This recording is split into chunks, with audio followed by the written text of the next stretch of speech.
of screwing up, tired of going down, tired of myself, tired of this town.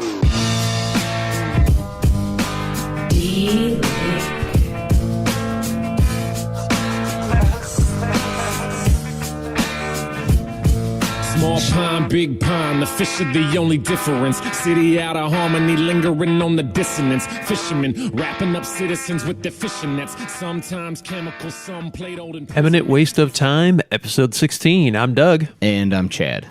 And Chad just injured himself. He is playing hurt tonight. I'll tough it out for the team. Can you hear it in his voice? Yes, I'm whimpering inside. Emotionally, I'm broken. No, we've all done this. I went to get up because we were like testing levels like we always do. And I went to get up and I drove my kneecap right into the edge of the desk. And, you know, it's one of those things. It's like your knee buckles and then it hurts. And I'm a big baby, I guess. You'll be feeling that tomorrow. Yeah, it's going to hurt. That's going to stiff it up. Take some aspirin before you go to bed. How many?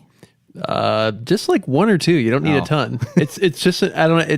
It acts as a what they call it, an analgesic. It basically makes your muscles so that they stay more pliable. Huh. It doesn't stiffen up as much. Okay. It actually works. Didn't know that. There you go. I used to, in my heavier drinking days, partying, it was nothing. A dozen aspirin. That's what you're supposed to take. Bottle of. You finish all sorts of other bottles. Why not one more? One more. Who cares? So, no, I won't take a dozen aspirin anymore. I promise. So on the last episode, we were talking about stuff from Ethan Perry. He gave us about 1 million different topics to broach, and we covered about half to 2/3 of them. So it wasn't 1 million, but it was 6 questions or something. I'm not complaining. Yeah. It's no, awesome. It was great. But before we get to that, we did screw up, and we did not thank our sponsors last time. So I'm going to do it at the front end of the episode this time, and probably again at the end. Yep. But Watch Communications, thank you so much for basically hosting the website and the podcasts themselves. Colby Valve Stems, UTV-doors.com, and TGM Off-Road. You guys have all been great sponsors of us, and we're looking forward to an awesome 2018. So there, we got that out of the way. It's important stuff, though. Yep, it's good. We really do enjoy having our sponsors come along with us. Not all of them are necessarily financial. Some are, some aren't. But parts and everything else. But it's good to see that they see the value in what we're doing, both on the racing side and the podcast side. Wait, there's value to what we're doing? They think there is. I mean, there is value to what we're doing. Yeah, you have to phrase that as a statement and say it with confidence so people think you know what you're talking about. I have to use my hands more, although you can't see it on the podcast. I don't know what to do with I'm sorry. Okay, so Ethan, we're going to finish up what you gave us. Sled decks, as in companies like Toy Up, I believe it is. Systems that more or less give you a flatbed on top of your truck, and then some even go above the cab, kind of like a full-size semi-car hauler type of thing. I believe Diamondback is another company that makes one. They're the one that Fisher's ATV recommends, and also I think Dirt Tracks. And they will hold 2 quads or a side-by-side. I think they're really neat. I think, in my opinion, the market is small for them. I have one of those fiberglass truck like bed covers over mine, not like the big old man one with the windows. Yeah, like a fiberglass tonneau. Yeah, it's a nice low one. I hate it. It came on the truck, and I hate it. Yeah. I keep saying, I'm going to take it off, and my dad's like, don't take it off. That was expensive. He didn't buy it either. It just came on the truck. It could be expensive for somebody else. Yeah, but I just don't like it because it's when there's snow, and right now we have some snow here, and it's cold, the shocks don't work, and you can't open the tailgate without opening that, so you're having to lift it with one hand, and if you have anything in your hands, you can't do this, and then drop the tailgate, and then trying to like juggle all this stuff. And if you have anything taller than the height of the bed rails, it doesn't fit. And it's just all these problems. Which, let's face it, most of the time when I'm putting stuff in a truck bed, I won't say most of the time, but a good percentage, it's taller than the bed rails. Yeah. Like I was hauling I got my wife a new refrigerator, if you guys can see it.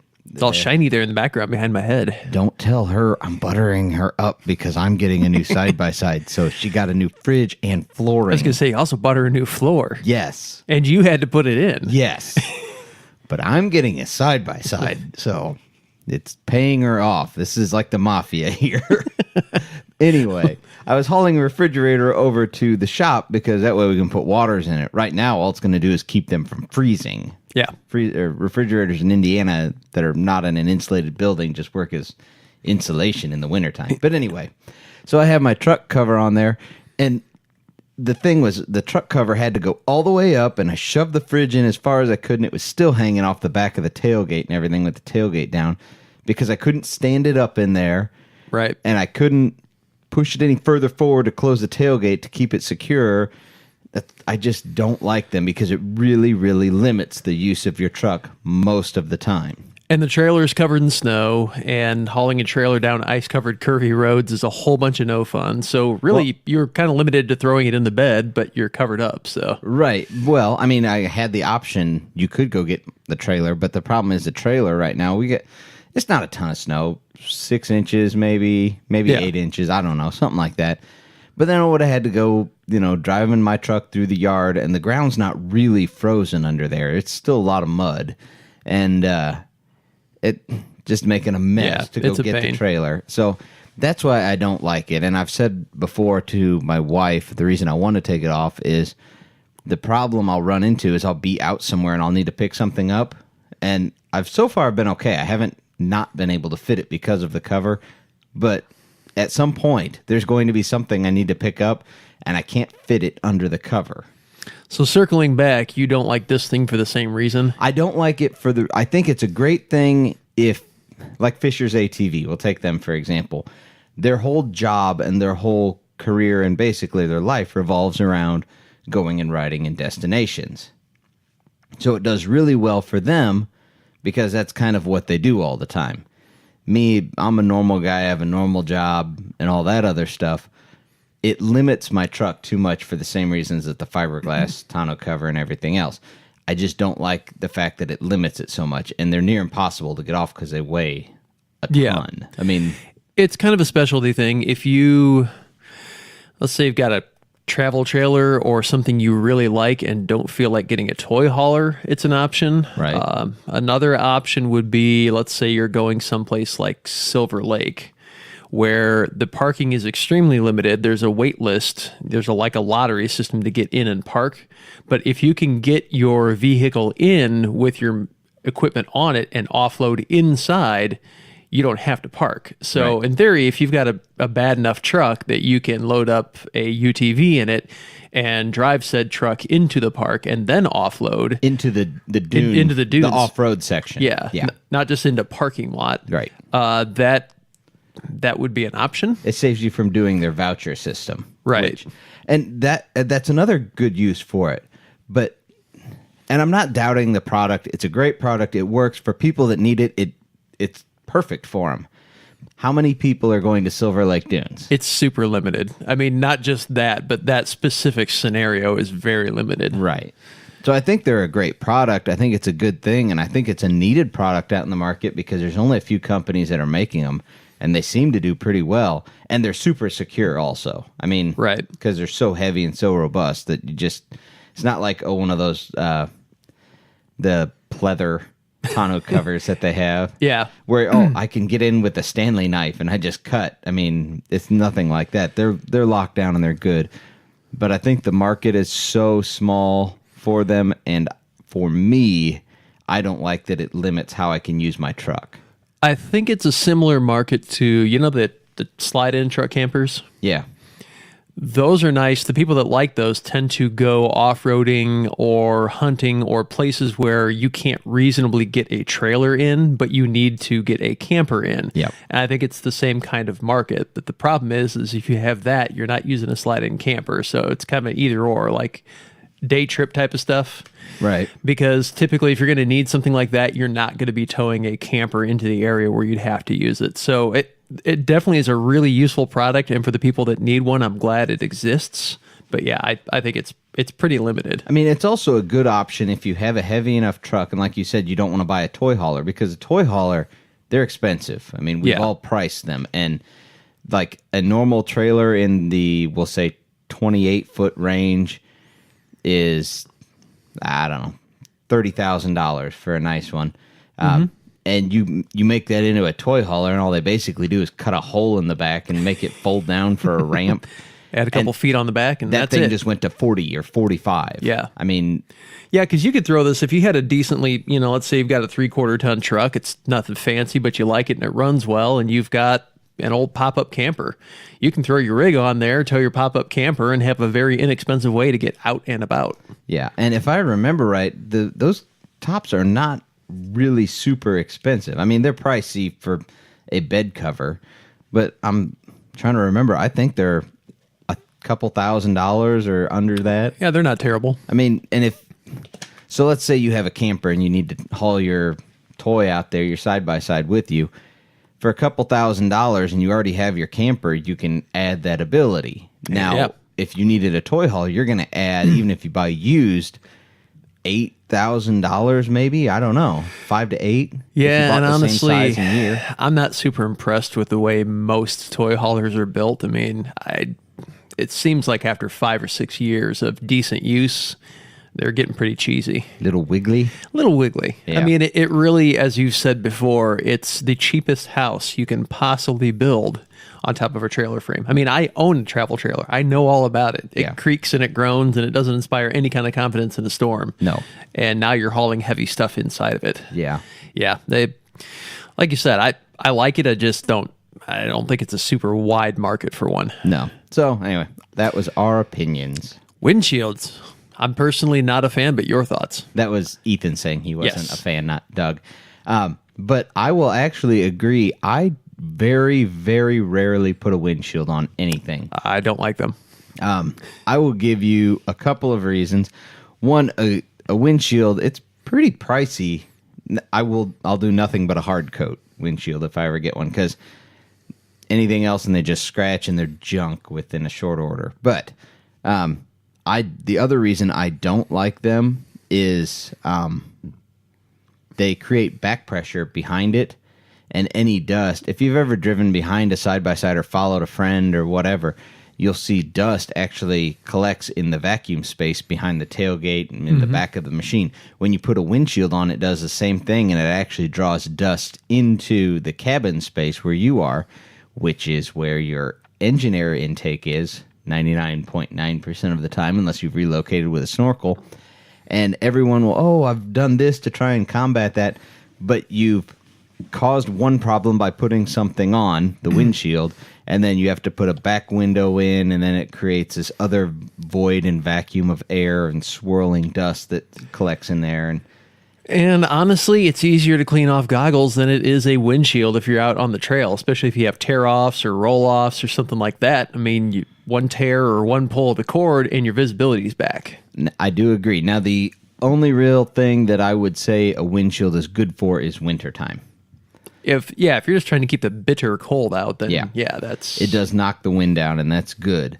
But as far as normal riding in the spring, summer, and fall, no, I'll do goggles or something else. Have you seen it's been out for a couple of years now, but it's like a metal mesh windshield thing. Yeah. Have you seen those? Those look really interesting. I've never ridden with one yet. I've sat in a machine that had one on it, and it wasn't bad. I was expecting it to kind of be obtrusive and in my way, and it would, annoy me because my eyes would be drawn to it. It really wasn't bad at all. And, so the guy was telling me, and I ended up watching a video on it too after he was showing it to me, is, okay, so mud gets flipped up on your windshield normally, and when mud is on your normal windshield, there's not a whole lot you can do about it while you're driving. You would have to stop and rinse it off or something like that. Sure. Well, these mesh ones just kind of flip it with the back of your hand, and it flings the mud off, and it's gone. It's really neat. So interesting. That I've may seen be them, a but viable option, but it does not stop really any wind or anything else. So it's not good for that. It's really just good to keep dirt and rocks. Kind of a spray guard, really, more than anything. Yeah, it keeps that stuff from blowing back on you. So that's an interesting option. But like I said, I've never ridden with one, so I'm curious as to how they would feel when you're riding. So our opinions on windshields. For what it's worth, for everything you paid. So he kind of mentions on here, Ethan mentions dialing suspension for UTV drivers for their type of riding, and that's not what I want to broach on this show. It might be something for a future one. You could do a show on that alone. Oh, yeah. Because it's honestly a black art. It is. Practiced by, Witch doctors. witch doctors and warlocks, and Yeah. you really just have to know your stuff, or just be willing to test until your eyes bleed. Did this make it better or worse? And then run the same course. And suspensions are like anything else, like helmets or shoes or blondes versus brunettes. It's preference. It's personal opinion. How do you ride? What's your driving style? I mean, Yeah. So he kind of mentions it because there's a lot of them coming out with tunable, like adjustable suspension on the fly.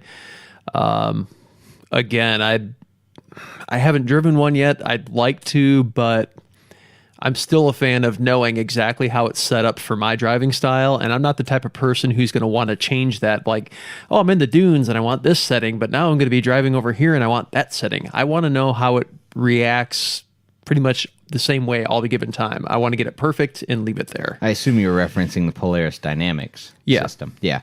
I think it would be neat, and I think it's for the guy who doesn't know anything about suspension setups, doesn't want to know anything about suspension setups, and he just wants to go ride. Yeah. And he doesn't want to take it into the shock guy and have him work on it, and he just wants it to work. Because you can put some money in that. A local guy who does it now. I'll preface this by saying he's outstanding at suspension tuning. Typically in the race series that we were involved in, the podium revolves around racers that he has set up suspensions for. Was it the ATV? Yeah, ATV ones. The top 5 overall. So that means the top 5 fastest who consistently won the most were all done by him. And it wasn't just like those 5. It was all the way down through there, and it was the dirt bikes, and it was everything else. So the guy's good. But anyway. But you're easily talking $2,000 for him to do a setup for you. Right. And that's, you bring him your shocks. He rebuilds the internals. I mean, there are parts going into it. He'll respring them. But it's really all labor and setup knowledge that he's bringing to the table. It's not like you're getting brand new shocks. And it's worth every penny. But that's the level of knowledge that you have to really do it outside of just kind of twisting the wick on a, dynamic setup or something like that. I mean, I'm fair at it. I've adjusted stuff for people. I know it's not exactly the same thing, but I used to race RC cars. And when you do off-road RC car racing competitively, you do have to adjust the suspension. I mean, if you have it set wrong, it won't fly right off a jump and all that kind of stuff. And it's really trial and error. But I learned a lot about valving and shock, like the oil weight and how many holes are in the piston head and all that kind of stuff, and spring rates and all that kind of stuff. But it definitely, it just requires a lot of knowledge to get it exactly where you want it. Yep. So, but like I said, that could be a whole nother show. In the meantime, we do have a lot of UTV stuff that's come up in the past few weeks. I'm going to skip down a little bit because it's one of your favorite subjects. The Nikola. Oh. They have finally released their full lineup. We've talked about this. I'm just not a huge fan of electric anything. Doug's grabbing his laptop. I'm going to scoot this up closer. I'm not a huge fan of electric anything. Full electric anything. I'm not a fan of all-electric golf carts. I don't like the Tesla automobiles. Not that I think they're bad automobiles, but once again, and I don't like the Nikola UTV line for the simple fact that, for the same reason I don't like the fiberglass cover on my truck bed. It limits me. It limits my range that I can go before I have to be at a certain point to charge the thing again. Otherwise, I have a super stupid expensive paperweight in all the cases. Now, they're saying that the range on these things, I'm pulling it up now. Right. They're saying that the range is going to be basically between 100 and 150 miles of actual off-road use. This isn't tooling around in parking lots, according to them. Now, that depends on the battery pack you buy. So they are now calling it was called the Zero in development. It's now officially the NZT. and that reflects the final production-ready version. So they've got the NZT 440, 352, 280, and 198, and those reflect horsepower rating? Those are the kilowatt outputs of the batteries. So like most electric-y things, the model number stops referring to horsepower, and it's more about charge capacity. Correct. Okay. So the 198, the smallest one, Yep. starts at $28,900 and weighs 2,300 pounds. Yeah. And 2,300 pounds I could live with. yes, Not for that price. no. Because I'm sure performance-wise it's okay. I don't think it's great though. Anyway, want to favor a guess at how much the 440 weighs? The 440, 5,500 pounds. It's not quite that pregnant. It's 4,300. Oh, I was gonna say 40. It's hefty, I always thought I was undershooting it. and they haven't announced a price on that one yet. Batteries, as you well know, are the most expensive single component of this whole shebang. Now I heard. So I'm going to guess that the 28.9 for the 198, I'm guessing the 440 is going to be kissing 40. Could be high 30s. I heard more than that, but it was a rumor and purely conjecture. So, but I'm not going to say what the number. 40 grand. Yeah. Side by side. Yeah. 2-seater. Yep. That's Now, they did do a lot of things really, really well. The thing does have 20 inches of suspension travel front and rear. It is waterproof, IP67 rated waterproof, so it's not going to... Well, it sure better be. It's not going to... Otherwise, you've just killed your It's not going to be the electric family. chair. You get into a mud puddle. 590 horsepower and 722 foot-pounds of torque before gear reduction. Yeah. Those are the numbers. Now, you better have that much torque if you're going to move that pregnant beast around in the mud. What was the horsepower and torque? 590 horsepower, 722 foot-pounds of torque. So essentially, it is like a Ford truck, an F-150-ish. With a shorter, just shorter wheelbase and much narrower. But it is. I mean, it's slightly cheaper, but it also only goes 100 and something miles, 150 miles. Now, they base that on, they're saying the average UTV driver only covers about 20 to 25 miles a day on average. You're not average. Now stop it. No, I know that. I'm sub-average. I don't. Okay, when you were out in the outlaw trails out in West Virginia, how many miles were you doing a day? 50 to 60. They're saying it'll easily do that. Well, I agree with that. I'm not saying it'll come up short. I'm questioning where they're getting the 20 to 30 miles. But anyway, so my thing is, every electric thing I've ever seen, they say that we'll say it'll go 200 miles is their range, or 250 miles. I don't care. Pick whatever they say it is. They never actually go that far. I'm inclined to think here that they are being very conservative. I think if you drive it easy on nice dirt trails, you'll probably do even better than that, because if you look at the kilowatt hour output of these batteries, they're huge. Oh yeah, I'm not. I mean saying that's more than a Tesla. Yeah, by a long shot. But even the small one. Okay, so I'm going to play devil's advocate because I'm not a huge fan of them. I'm not saying I wouldn't give one a try and see what it does. I'm just saying I'm not a huge fan yet. But anyway, what happens when the batteries get weak? Because they're going to. Batteries go bad. That's the nature of batteries. Have you ever owned anything long enough? No, but I am not. We've gone over this. I am not the normal person. Most people, and especially if you're paying $40,000 for something, you're going to be making payments on said something at least for 5 years. If these are the quality of batteries that you're finding in something like the Prius, that are constantly being discharged and recharged, and I mean, I know it's a hybrid, but those batteries are constantly cycling. I know personally people that have Priuses that are approaching the 300,000 mile mark, and their battery capacity is still something like 90% of what it was when it was new. Yeah. And that's something they use every day for 300,000 miles. And that's what actually helps it, though, because UTVs sit in your garage 90% of the time or better. Yeah, but these are lithium ion. You don't really suffer with storage on them like you do with other battery chemistries. And I think using the higher grade lithium ion batteries, these aren't like the cheapies they put in cell phones. I don't know that the average user would use that thing enough to wear out a battery pack. I don't know. I mean, Time will tell. time will tell.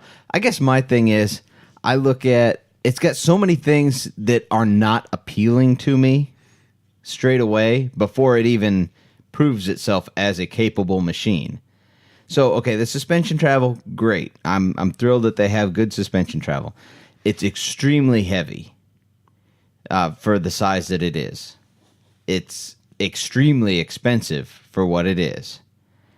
And it's, at this point, I'm not saying it's completely unproven technology, but it's unproven in the off-road world. True. So for someone to be willing to just shell out $40,000 or roughly thereabouts for the machine, that $40,000 better mean very little to you. Well, by the same token, though, we talked about this morning on a totally, completely different subject. You can either sit around and wait for something to happen, or somebody's got to be the first one to do this. Yeah, I agree, and I applaud them for doing something, but I don't think they're going to get very many sales right away. And you look at the UTV market in general. Most of those guys who ride UTVs are your general, normal, working people. There are the few, and I would say it's a very small percentage, that are the ultra wealthy and are just buying them because they want to buy them. Most of these guys are going out and they're taking out loans on their UTVs to pay them off and everything over time. And they're taking a loan on a $15,000 to $20,000 UTV. You double that, and these are just normal guys with normal jobs. Oh, yeah. That's a hefty thing. And if it was all that beneficial, I think electric cars would have taken off bigger than they have. And I'm not saying there's no sales, but percentage-wise of electric cars is very minor. It is, and it really comes down to two things. There's no infrastructure to charge them, and there is that's the wrong way to phrase it. The battery technology is still really, really expensive. I mean, and those are the two things. It's expensive to put battery packs in cars that give them any kind of range, and they're hard to charge. So the infrastructure is even less when you get into the off-road world. Oh, yeah. I mean, at least with cars in the major cities, there are charging point stations and all that stuff. So it does exist. Even my office building has charging stations now for electric cars.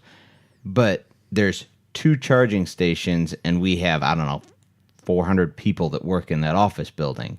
Yeah. So if anybody is really relying on that, any number of people, you're out of luck. Gasoline is still easy, cheap, and powerful. At some point in the future, it will still be powerful. It just won't be easy and cheap. And then we're going to, look at other options. It is a finite resource. And man, I'm not going to get into an argument about peak oil and in the next 15 years we're going to run out, or whether it's the next 500 years, because honestly, no one knows. The math is so fuzzy on that you can make it say whatever you want. But I applaud them for taking a step in the right direction. I have a lot of interest in it because honestly, I do want an electric car. Like I fully intend on driving my Focus Heap until the wheels fall off of it. And at that point, if I can eke 5 years out of that thing, I think electric cars are going to become much more common over the next 5 years. I'm not saying common, just more common and more accessible. Toyota has actually said that by 2024, I think was their target number. Might be later than that, so don't quote me. But every car in their fleet will either be pure electric or a hybrid. Yeah, I could see that. I mean, that's fairly easy to do, but these are all electric. Right. Hybrid's a much different technology. Right. I'm not stranded if my batteries go dead. But they're pushing that direction. So I just think it's going to keep pushing the progression of electric vehicles. And so I'm kind of interested to see what this becomes. But I agree, there's some drawbacks now. The biggest one for me is there ain't no way in heck I'm even paying $28,900 for the cheap one. Yeah. It's just not happening. Yeah. I mean, that's because what's it going to get you? At the end of the day, there's some arguments in different parts of the country for electric cars. Smog-heavy cities, right? There are places and there are times where there can be a case made. This it's really, really tough to see where the business case is. Now, they're saying it's got more horsepower, more torque. It is the fastest UTV on the market. 0 to 60 time is like 3 seconds in this thing. It's faster than an X3 hands down all the way down the track. However, when you hit that first corner and that 4,300 pounds wants to roll on you, It wants to keep going straight while you're trying to make that sharp left. But they make a very bold statement in here that once you drive one, you will sell every gas-powered UTV you have and join Team Nikola. That is a ballsy statement. That is, I will fully agree with that. That is man, they got some big brass ones to be making statements like that. Because, okay, at the end of the day, when you get past all the eco this and environment that, what does the machine do? And is it worth, we'll say, at $40,000, is it worth double the money that I could get an X3 for? Yeah, and right now, unfortunately, I think the answer is no. But just like people who put solar panels on their house when it was $10 a watt and didn't make any sense, and now solar panels are down to under $1 a watt, somebody has to be the one to take the punch in the face because they're interested in the technology. And I applaud you, whoever you are. And if I am won not taking that punch in the face. If I won the lottery tomorrow, I'd buy one in a heartbeat. I mean, if I had, won the $100 million lottery, you bet I'd buy one. Be a hoot. See, I'm the exact opposite. Even if I had won the $100 million lottery, I'm not buying one. Yeah, no, I totally But would. that's just me. I mean, that's how I... That's why this show works, because we so rarely agree on anything. I think we said it like the first or second episode. You would think we'd fight all the time. We really don't. It's just, I look at things completely differently. So quick, without thinking about it, what's the hottest UTV on the market? The X3, I'm sure. Nope, it's the Polaris. Oh, well, okay. Yeah. Because they've recalled them. Because they're catching on fire. That's a funny joke. Oh, that was good. I even forgot I put that on the show I'll let list. you take that one. Oh, I saw a thing, and I think there's been like 4 rounds of it now, but Polaris has issued another recall, and Polaris RZR owners are now starting to get them, that they're catching on fire again. What is causing said fires? Oh, it's... Is it electrical? I don't know that fuel? Yeah, I think Are it's they putting electrical. flares inside them? I think it's electrical and how Okay. it's routed mainly. But man, I don't want to hate Polaris. I don't hate the machine in general. It's not for me. I don't like their seats. I'm just not a huge fan. But I think they're a great UTV. It's like a Glock to me. Great gun, just not for me. I don't shoot them. I don't like how the handles are and everything else. But anyway, Polaris, you have got to get your stuff together. I mean, these things are burning all the time. This is the 5th round of recalls. If you didn't have the first 4 rounds sorted out, fire the dude who's doing this. Because he doesn't know what he's doing. Yeah, I think we'll just leave it there. Get that stuff sorted out, seriously, because that's ridiculous. Yeah. You want to translate. Really? And why I'm telling him to translate is... We are looking at the Condor, the latest, greatest UTV on the market. From Russia. From Russia, with love. So With love of money. I have one of our sponsors, UTVdoors.com, Nikolay, Nick is what we call him a lot. He was sharing this on his Facebook page, and I contacted him, just more curious than anything, because I saw it and it looked pretty good. And I mean, the looks are not amazing. I don't mean like that. I mean the way it handled, it does not look good. I'm sorry, folks. This thing is not a looker. We'll put a link to it in our YouTube video. So anyway, I contacted him just asking some general questions about it. And I was quickly disappointed, I will say. The price, I was asking him, okay, what's the price going to be? It's a non-turbo machine, and the price of it is going to be pretty much the same as a RZR 1000 turbo. I just did a quick conversion. It is 995,000 rubles for the 1000cc version, and that equates to, as of today, $17,631.40 And that in is US not dollars. imported. That is no import tax. That is no shipping. That is no nothing. And as you well know, right now we don't have a particularly friendly trade situation going on with Russia. No. So anyway, found that out, and that was disheartening. But that wouldn't be a complete and total deal breaker. I'm not saying I was buying one, but it was interesting. Then Makes 87 horsepower. Then we got to the power plant. Come to find out, the thing's got an ODES, O-D-E-S, engine and transmission in it. They are not exactly known in the UTV world to be the highest quality. No. So, I Where does ODES originate from? I'm trying to remember. I do not Is know. that a Chinese thing?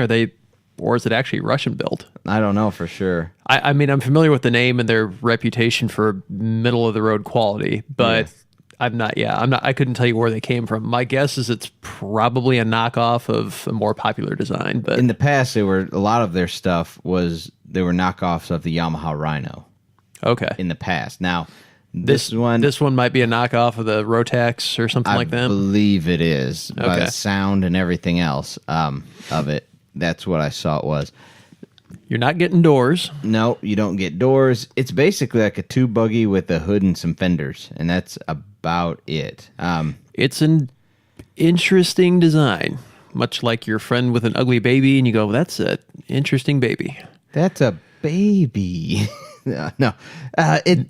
Now, I am interested, it looks like it's got some decent suspension flex from the factory and some stuff like that. But Yep. like you said, you're going to be, man, by the time you get one of these over here, if you're really super interested in it, you're going to be 22. Yeah. I would bet at least You're going to be 22. in X3 territory. And then Yeah. why didn't you just do that? Yeah. And this is not a turbo machine. No. And an X3 in that price range, you're looking at like the 120 horsepower one, and this is with 87 horsepower. 87 horsepower. You are giving up a lot of horsepower. But it has a leatherette wrapped steering wheel. Yeah, no thanks. So I was sorely disappointed once I actually started getting information on it. And I think here in the U.S., they were actually looking for dealers and everything else. Here in the U.S., I don't think it's going to fly, especially at those prices. No, because again, I hate to keep bringing up the YXZ, but you could be in a 1-year-old used YXZ that would run circles around this thing for half that money. Yeah, roughly. Yeah. I mean, let's just be honest. yeah. So Maybe not. Not for me. This show is not exactly turning out to be a buyer's guide, is it? No, it's not. Now, since we brought up the YXZ, we have one on there. Well, Oh, yes, we do. so here, Factory. Yep. Now, Yamaha has not announced when, but apparently they do have a test version that they have been running for quite some time, but it's a factory turbo YXZ. Now, you could get a factory turbo that you could put on, and some dealers would bolt them on for you. It was the GYTR, and always get the letters mixed up anyway. Factory Yamaha turbo and everything Right. else. But now they're going to come straight from the Yamaha factory with that installed at some point in the near future. Some people are speculating they'll be released in the fall of this year in 2018. We'll see. Now, what I found interesting in reading this article, and I put some of these bits in there, so the YXZ has, it's just over 100 horsepower, like 110 horsepower. Right. And that engine that's in it is shared with the snowmobile from Yamaha, the Sidewinder. That motor, straight out of the box, is turboed. So, they kind of suspect that it's getting basically the Sidewinder's turbo and stuffing it on the YXZ, Sure. which is great. It's proven technology. They're just making sure it holds up. Right. So those come at 180 horsepower. They've been proven to, now not from the factory, aftermarket parts required, with just a aftermarket ECU and a new blow-off valve for the turbo to get 250 horsepower out of them. Ooh. And they're CVT. Well, that's interesting. The snowmobiles are CVT. So these Oh, questions okay. I was going to say, in my head. I didn't think the YXZ No. was going to. Okay. Yeah, I mean, They're not. There's no rumor of them changing to a CVT, but it really does make me wonder if you could do reasonably easy some kind of CVT conversion to it, if you really wanted to. well, isn't that what Textron's basically doing? Yeah, I mean, I guess I don't know if they're using the Yamaha transmission or if they're using their own or what they're doing. Yeah, but they've evidently figured it out and tested it and are pretty confident it's going to hold up. Because I think, Right. I don't have any evidence of this, but I would assume Textron at some point is going to release a turbocharged Rip Snorton version as well. So I'm sure they will at some point. So I kind of like this idea, though, this motor with the SS version transmission where there's no clutch. You just, Yeah. flappy pedals, as Yep. they say in Top Gear. yep, That thing would be a hoot. it would. So the one of the articles I was reading, they made the question. So if the YXZ owner gets this new, we'll say it's 180 horsepower, how is that going to do with the other turbo machines that are out there? Because right now you can only really compare the YXZ to the Razor 1000, the other non-turboed machines in that Sure. displacement size, and it seems to do really well. From what I've seen, it will slightly edge the Razor. Blah. It will slightly edge the Razor. I'm not going to lie. I want to make a UTV Rager. now called the Rager. Anyways, go ahead. It will slightly edge the Razor. Now you got me saying it again. It'll slightly edge the Razor 1000 naturally aspirated. But when you put it against a turbo, I think the turbo will walk away from it some. There's not miles difference, but also you slap a turbo on that YXZ, and now you don't have the loss of the CVT, the parasitic horsepower drag. This thing's got the potential to be a real beast. It also has a potential. You jump that thing up to the 180 or even the 250 horsepower, you got your hands full driving that thing in tight woods. Yeah, that's true. I mean, I'm not saying it wouldn't be fun, and I'm not saying I don't want to try, but Yeah. that would be a handful. But I think it'd be Especially if you a ton of fun. are not in the gear you think you're in. Yeah. The CVT backshift, and it's basically an automatic, for lack of a better term. This thing, you find yourself in the wrong gear and goose it. You could be, like you said, you could have your hands full. Yeah. I think it's going to be really neat when it does come out. I think it'll sell really well because I really think it's what the Yamaha fans were looking for. They're looking for Yamaha to really take that leap out and take a run at the top spot in the Right. UTV market. We kind of talked about that before, that we thought they basically were kind of playing it safe. And I feel like they have been. Now, the YXZ itself, I think, was a good step in the right direction. Although straight out of the gate, it was never really like, oh, it is the dominant force. Like the X3, when it came out, it was like, oh, okay, it is a real contender for first place in the sport UTV market. Well, and I would like to see one of these. We just got done talking about the Nikola and all their stats and all that other stuff. I'd be really curious to see a 250 horse YXZ against the Nikola in the real world, not on Yeah. a test track, not on a specialized. On this particular corner, we're faster. Just real world, neutral track. Right. I got to believe the YXZ is a better machine. I really do, too. I think the weight of the Nikola is its major downfall. It's hard to go into a corner at 60 miles an hour with 4,000 pounds trying to push you out of that corner. Yeah. It just is. Yeah. And even if it's not top heavy, the Nikola, and all the batteries are low, like I'm sure they are, it's going to want to slide. That weight wants to carry forward in the way it's going. It does not want to transfer over. So, no, I'm really excited to see them do that. I think it's going to be really neat. It's still going to be excellent in the dunes. Like in the dunes, I don't know that there would be a better machine out there. No, probably not. Even better than the X3, I would say. I know. Simply because Gasp. in the dunes, there's not a lot to do. I kind of get bored driving in the dunes and in the sand. It's if you don't have hold your foot horsepower. down. If you don't have horsepower, it's not fun. Well, even X3 horsepower, it's just on and off the throttle. At least the YXZ, you get to paddle shift or, slap something, shift. yeah, there's something to do. Yeah. There's something extra to do, and I think it would be fun. I'm not saying it I hope we find out if it's kills fun. all of them. Yeah. I'm not saying it kills all the other machines or whatever. I think it's the right step for Yamaha to make a run at being top level. Now, I couldn't do with having a webisode, podcast thing without mentioning an X3. Yep. So I threw this commercial in for you. Oh, yes. I watched it. I saw it a couple weeks ago. Go ahead. So we'll put a link in the YouTube video here. But if you don't want to wait for that, you can just go look up Dodge Chase a Wolf. It's one of their Brotherhood of Muscle commercials they've been running lately.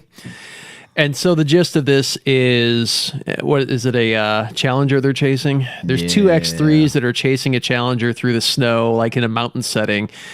And they turn the corner, and there's the rest of the Dodge Brat Pack there. And it's a Charger and a Hellcat and blah, blah, blah, blah, and all the stuff waiting around the corner. And the whole thing is, if you chase a wolf, it's going to lead you back to the den and, its friends are waiting there for you or whatever. Type of thing. Yeah. And so it's being chased by a pair of X3s through the snow.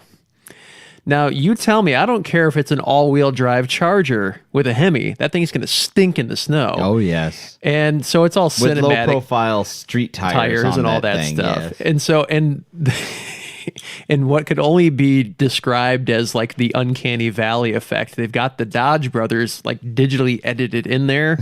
They don't look quite human. No. They're kind of creepy looking. And see dead people. Exactly.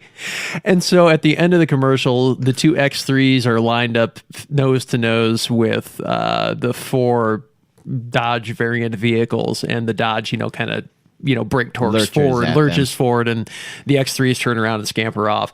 I have to admit, I really wanted to see the X3s just pin it and just ramp off the hoods of the Dodges. See, I wanted to see after that, after they end the commercial with the X3s, quote unquote, turning tail and running from them, as these Dodges try to get traction and just sit there and spin. And go nowhere. Or go to the first corner and like careen off the edge of the mountain into the cliff below and like James Bond style, for no apparent reason, explode. Yes. Or even explode halfway down before they hit the ground.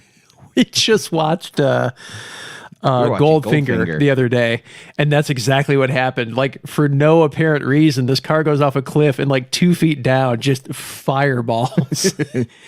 It was an old Mercedes, so maybe that... It was a fitting end. It was a fitting end. Maybe but it had Polaris parts. I just... Charging system gone awry.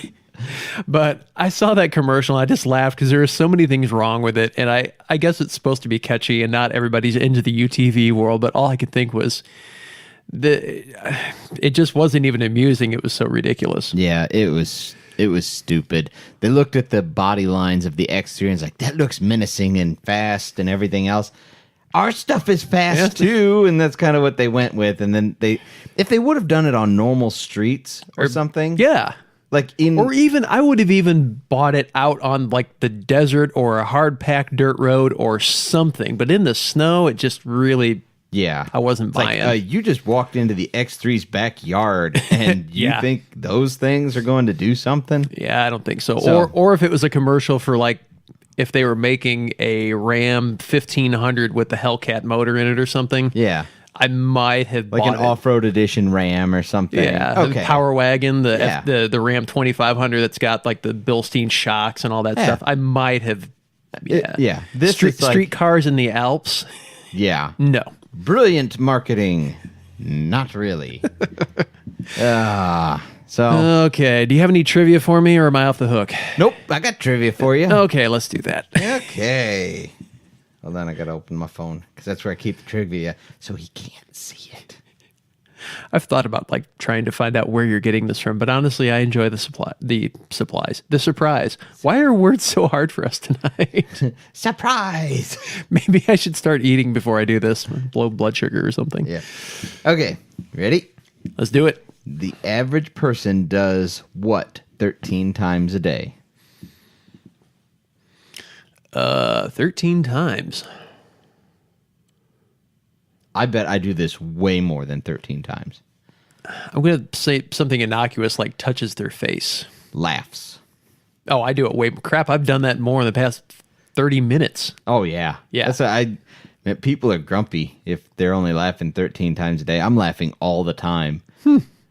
Yeah, I never would have even guessed at that stat. Yeah. We went bowling today for like a work outing with my group. So I don't know why. Wait, is this laughing or laughing at people? Because you're really good at the second. Both. I did both. I probably made more work inappropriate comments today than I have in my entire working life. Are you still employed? Yep, I think so. Okay, we'll find out tomorrow. I was running under the premise that Next podcast, we really need sponsors. Chad's broke. I was running under the premise that they can't fire me because it's a work outing and we're not at work. But There you go. I don't know if that's true because my boss and my boss's boss were both there. Again, we'll find out. Yep. So whatever. The average American does what 22 times a day? I just picked these. I don't know. I don't know. I don't like people. I do this way less than this. I really don't know. I'm not a people trivia person, evidently. No guess at all? No guess. They open the fridge. What? How in the world do you open the fridge 22 times a day? I can ballpark this one. I open the fridge once in the morning to take my egg. I have eggs every morning. I do like a low carb breakfast, high protein, because otherwise it doesn't stay with me. I take eggs out and my sausage and the milk. But And you cook your eggs and then put them back in? No, Does that I count? leave the door open, pull that stuff out while I'm leaving the door open because it's actually more energy efficient to leave the door open for like 2 minutes than to open and close the door 3 times. Yeah. Because you push all the air out. Yeah. So I pull the junk out, get everything in and out, back in the fridge. there's I'm one. done. I do that one more time to make my lunch. That's 2. Let's say I just do it 3 times in the evening, which is probably excessive. That's 5 times. That's it. Yep. There's no way I open that fridge 22 times a day. Maybe that's because the average American's like morbidly obese. My kids probably do because my daughter and son will walk by and like open the fridge and look in it and then walk away and then come back and look again like food has magically appeared. You need an old Polaroid camera. Just take a picture and then just post it on the front. Yeah. This is what's in there. It has not changed. My new fridge has a thing where it'll show pictures. I should just take a picture and then like upload it to Why aren't they putting a fridge. camera in the fridge? Some of them are. Some of them okay. have that now. That's genius. Mine is not that nice. But That's the only reason I can think to have a display on your do you fridge. realize the price of refrigerators now? Oh, it's obscene. It's retarded. You can easily pay more for a fridge than I did for my daily driver. Oh, yeah. It's ridiculous. Like a $4,000 refrigerator is not unheard of. Well, even cheap ones, like if you just want a basic 19 cubic foot fridge on the bottom, freezer on the top, like old school. Yeah. Those are still like, man, they're up to $800 some odd now. They're not cheap. Crazy. It's ridiculous. So anyway. Wow, we have good fridge trivia. Yeah, we do. Full of refrigerator statistics. It's like my dad works for Whirlpool or something. Well, he does, but that's not where I got my beside the point. information. Yes. So anyway. On Sunday in Florida, it is illegal for a single woman to do what?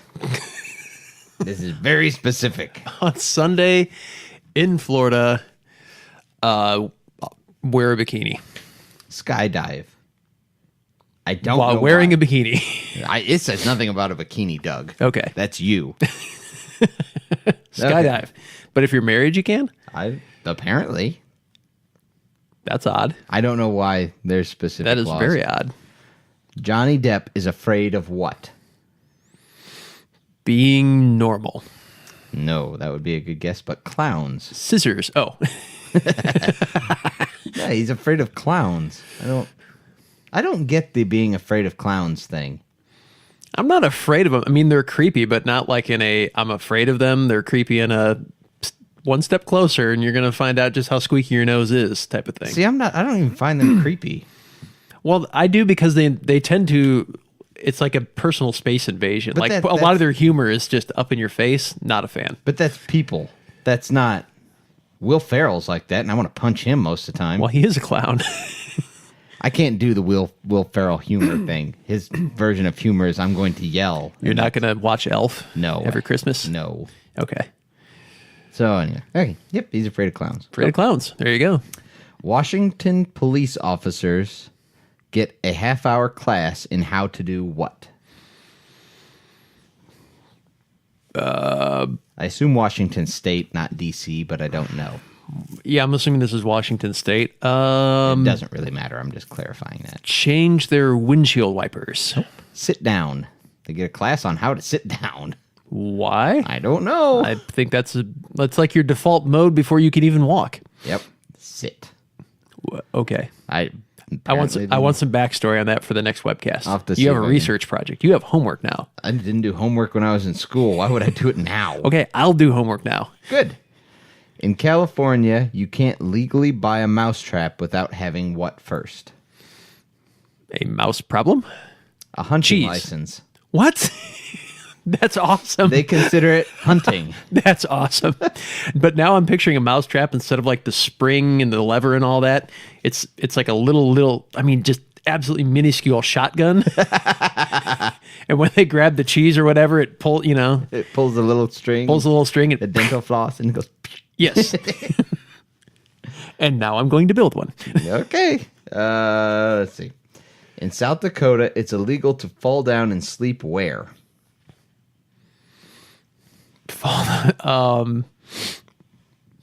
In the library. In a cheese factory. It's completely random. Is this stuff on the books? I don't know, but it's amazing. There had to have been there was a legitimate reason at some point. And now I'm just really curious. The thing is, you did really well on the last one. So you went stupid this time. Oh yeah, we're going full retarded. I'm going to have to bone up on my stupid laws. Okay. What ailment kills the most fruit flies? I actually I should know this one. I've heard it before. And it's not people. People are not an ailment. I can't remember. I know I've heard it though. Constipation. But they're fruit flies. I don't know why they can't poop. What? It should be like crap in water. You would think. Apparently it kills more fruit flies than anything else. I wonder if they hang around bananas a lot. Yes. Because bananas rot quick, and so they would attract flies. And there's this thing, for all of you parents out there, if you've ever had kids that have had the opposite problem of constipation, you put them on the brat diet. It's bananas, rice, applesauce, and toast. Those 4 things will back you up like quicker than you would believe. Huh. And bananas are like top of the list. So if fruit flies bananas, there you go. And fruit fly story? Let's do it. So my wife went out of town. Oh, it's been like more than that, 10 or 12 years ago, something like that, to a conference down in Texas. And she gets back, and, it'd been a few days after she was back, and the fruit flies in our house, like the population exploded. Like crazy. Was that here? Exploded. No, it was not in this house. It was my old house. Like nutty exploded.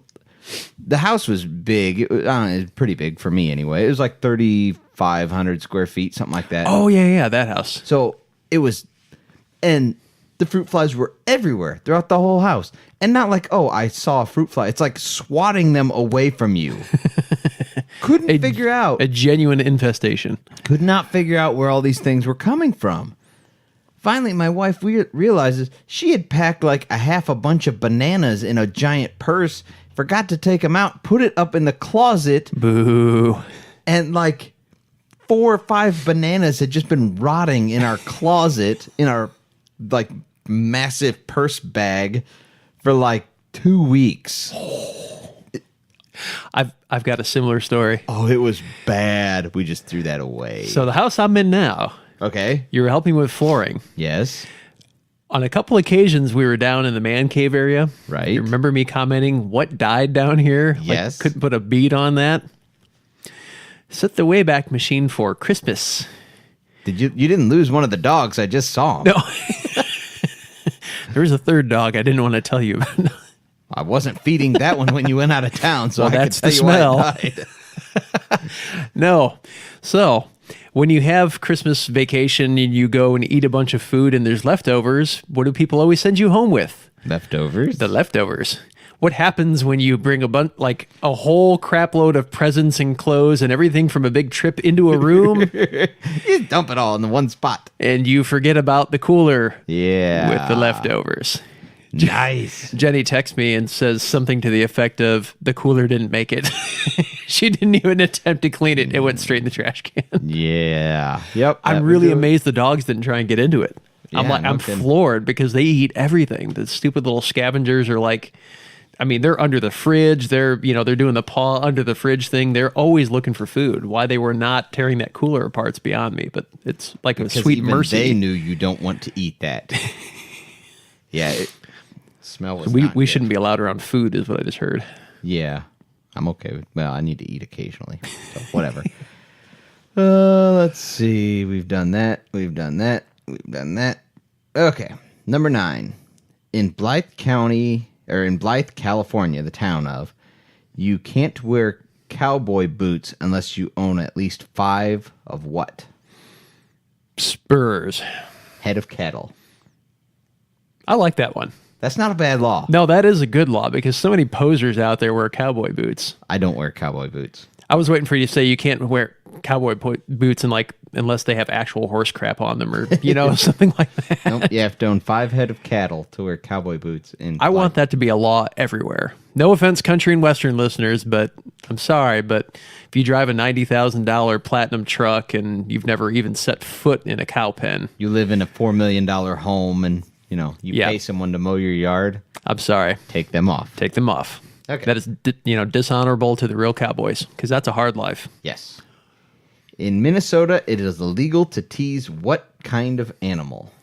Honey badgers. Is that your answer? Yes. Skunks. Both are stupid. Yes. One will make you regret your life. One will end it. But yeah. No teasing skunks. I don't think there are honey badgers in Minnesota, are there? Probably not. There are probably badgers of some sort, though, I'd imagine. Yeah, I would imagine. And none of them are ones you want to really mess with. No, you don't go up and pet them. Or wolverines. No, don't play with those. Good grief. Nope, don't pet or don't tease the skunks. I wonder if that came about because Someone did.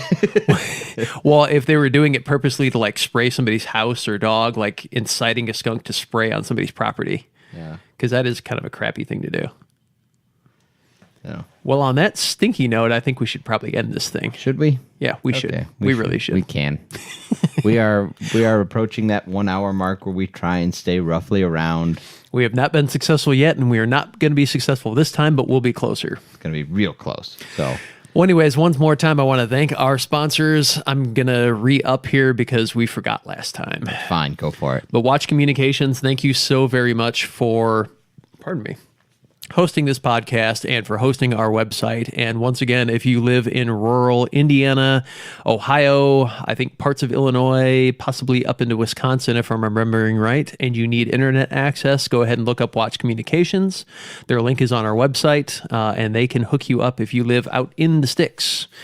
TGM Off-Road, thank you for all of your support and advice and helping us get our product launch off the ground. UTV-doors, we really appreciate the doors you gave us for the UTV, and we are marketing the heck out of them because they are second to none. Awesome. And Colby Valve Stems, once again, thank you for seeing us through the 2017 racing season. Easily the most reliable part of the buggy. Yep. Hands down, no issues. And if you have not looked up what Colby is or you've heard us talking about them, they make a quick change valve stem that you can change while the rim is still on your vehicle and the tire is still on the rim. It happens from outside as opposed to inside.